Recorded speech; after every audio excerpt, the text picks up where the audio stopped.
Hey everybody, welcome to etrailer.com. I'm Bobby, and today we're taking a look at the Hitch Rack's Destination 4 bike rack carrier here on our 2016 Ford Edge. Now this can be a great way of getting a bunch of bikes to wherever you need to go. Now it definitely is a little bit of a busy body here on the back end of our Edge. As you can see, you are getting a lot of straps, a lot of tie downs, and it can look just a little bit too busy sometimes. However, in my opinion, you're really going to start liking it when you see what it can all do. You're getting a lot of great contact points throughout the entirety of your bike, and that way we are going to be nice and secure as we transport our bikes to wherever we need to go. Now on the back end here too, right out of the gate, I like pointing out those reflectors. It's just something that's not very standard across the industry. It's something I'd love to see more, and I do like how Hitch Rack has it here today on our destination.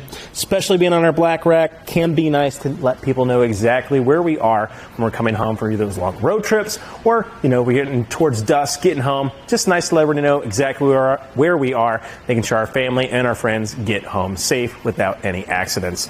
Now the cradles aren't going to be anything too crazy, about 3 inches width here of space for most of our bikes. Got that nice kind of standard groove going right down the middle for your 18C tires, and of course this strip not going to be the longest that you've ever seen here, so not going to be great for those really big fat buyer tikes. Going to be doing a great job for most of our standard and our mountain though.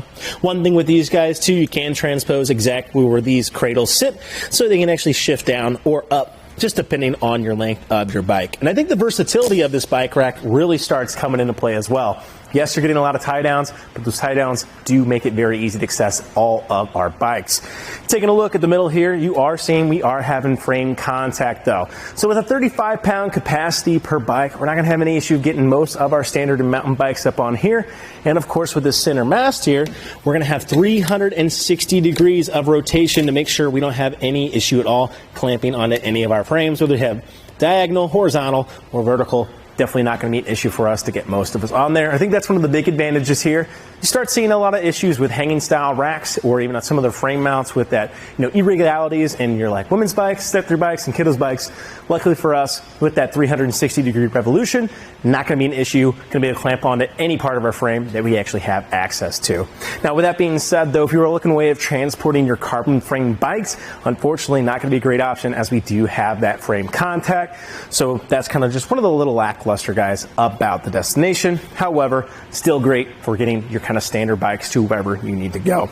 Now it's not going to take me any time at all to get this bike off. To do so, I'm just going to start in the back end here, open up this strip by pressing in on that gray lever.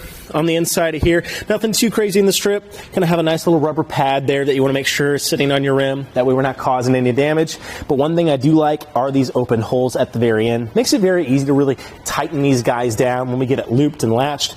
That way, if it's cold, rainy out, we're not pinching our cold fingers, not giving us any kind of trouble. So I do like to see that. And the rest of our strips off to the side. One thing I do like about it too, those cradles can be moved. That way your strip isn't hanging and getting in your spokes all the time. But that does bring us to our last point of contact here. I like to just go ahead and kind of bring a hand around, holding onto my bike as I do so, as we don't want that tilting into our vehicle, causing any kind of damage. And once that strip is set off to the side, we are free. So as long as I get a good hold on my bike, I can just go ahead, grab it, and walk it right off. We are ready to ride. So very easy setup, as you can see. Again, mounting it going to be just as easy. The only thing to watch out for is that mast. Can get a little hard with that gear housing. I like to keep those gears by my side, get that front tire across from me. Makes it really easy to get those mounted and start hooking ourselves up. Now, one kind of disadvantage that you might see from this tray style or this platform style is that you don't have an innate way of tilting it away. So to do so and actually gain access to our hatch, we will have to take our bikes off and start dropping the center mast. Now, that's not going to take any time though. I'm just going to come right here to this knob, take it off like so, bring our lever back and out, and drop the rest of our mast this way.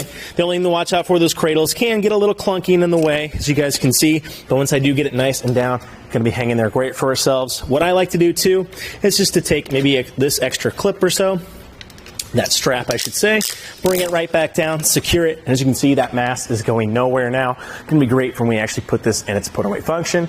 But now that we have that mast down, as you can see, I can go right in here, pop open the back of my hatch, have plenty of access to go ahead and grab coolers, bike helmets, anything you might need. You've got a little bit of space here to walk in between it, not too much to like change a boot or anything. I mean, obviously you could put it on the carrier. It's going to be a little clunky though, so not too much space actually for your feet to walk in, but nice that we get quick, easy access to the back of our hatch without having to take this entire carrier off. So, no tilt-away function, but we do have a little bit of ways to kind of work around that. Now, a couple other dimensions to keep in mind, though. A big one is going to be our clearance to the bottom of the ground. We don't want us to make any contact with the ground as we have our bikes on there. So let's go ahead and take a look. I think our wings are going to be our biggest issue today. And at 16 and a half, actually 16 and 3/4 inches there to the bottom of our wing. Definitely going to be a little light to consider. It is sitting just a little bit low for my opinion of what you might want.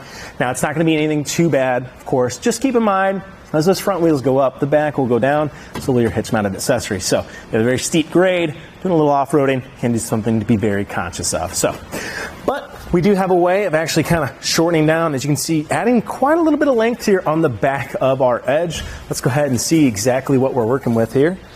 From the rear of the bumper to the very end is putting me right at 38 and a half inches there from the rear of our bumper. That's definitely going to be a little length. However, we do have 4 bikes on this bad boy, so not going to be too much that we have to work with, and we do have a way of shortening it down. On the inside here, we just have a simple little retaining clip. I'm going to go ahead and pop that guy. And on the other side, we have a little hand knob here. I'm just going to go ahead and loosen him up. There's only a little bit of thread to have to actually get out. And once we do, we go ahead and pull that entire pin out, walk it up, that safety cable holding it right there for me. Now, you're not going to go all the way down, just to right there to what's going to line itself up again. We can start tightening that hand knob. Now, a lot of times with hand knobs and stuff, man, you know, sometimes they get a little too small. I do like how the Destination has a large one. Very easy to hold, lots of contact. Not going to be holding this up anytime at all. With that clip back in place, we are nice and secure. And as you can see, very little to no play here. I could probably even tighten this guy down just a little more to really remove it. But as you can see, just a little bit of wiggle there. Nothing that we're going to be really feeling as we're driving, luckily for ourselves. And of course, our biggest thing, no contact with the back of our vehicle. Now, I do like to recommend pulling that strap in so those masts aren't swinging. I definitely think it's going to help you in the long run. And as you can see, we are about 4 inches from the rear of our vehicle and from the rear of our bumper to the very end of our carrier now. Our wings are going to be our furthest point, and right at 14 and 1/4 inches, definitely a ton of length has been saved. Now we can get this in the garage, or at least get us a lot more maneuverability to get in those tight parking places wherever we might be. Moving our way to the inside here, though, we can see that we do have a 2-inch shank here today, and that's going to work great for our 2-inch hitch that we have on our edge today. And on the inside, too, we are going to have that threaded anti-rattle hitch bolt. Now, those guys are very standard across the industry, but you still love to see them, because you can see as I shake this guy, that's bringing it all online to one system with our vehicle. That's taking a lot of the play out. That means we're going to have a lot less jostle as we go down the road, make it for a nice smooth ride for ourselves, our bike rack, but especially our bikes, which you do like to see. So, awesome little key with that. And at the very end, too, you are seeing that locking core. Now, this is going to be great to make sure that our carrier stays to our vehicle when we leave it unattended, but it does kind of bring me to one of my kind of biggest gripes with the Destination: no innate security measures to keep our bikes to our carrier. So that means we will probably have to end up picking up a couple cable locks to make sure that they are nice and secure for ourselves. Now, if you're only going out on the weekends every now and then with the family and just going straight to your destination, that might be something you have to worry about too much. But if you find yourself making a lot of stops, can be very helpful to go ahead, remove that headache and that worry, and just make sure that our bikes are nice and secure to ourselves.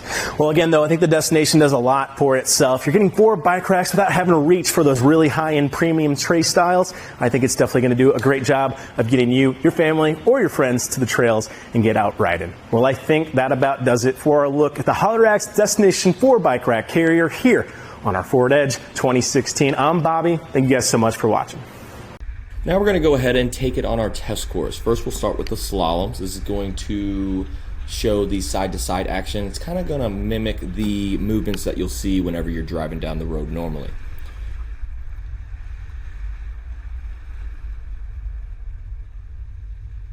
Now we'll have the alternating speed bumps. This is going to be more so like the uneven roads and some of that uneven terrain you might be traveling on, and see how it holds up.